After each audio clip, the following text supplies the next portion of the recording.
በእናትህ ደግሞ ኢትዮጵያዊ አይደለህም አሉ። ማዘር የመናዊ ነች ግን ኢትዮጵያዊ በላት። ኢትዮጵያ ነው የተወለደችው፣ ናዝሬት ነው የተወለደችው።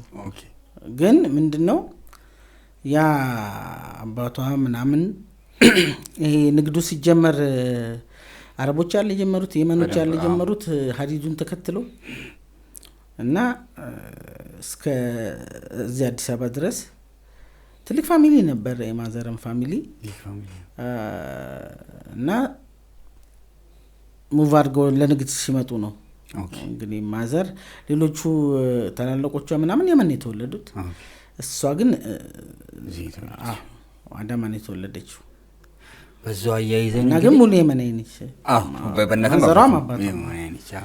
ለዛ ነው እንደዚህ አይነት ቅላት የመጣው እንበል። አሁን ለምሳሌ በቃ እኔ በማዘር ወጥቼ ነው ማለት ነው እንጂ አሁን ወንድሞቼ ምናምን ጠያይሞችም አሉ፣ ጥቁር ያሉም አሉ፣ በፋዘር የወጡት ማለት ነው።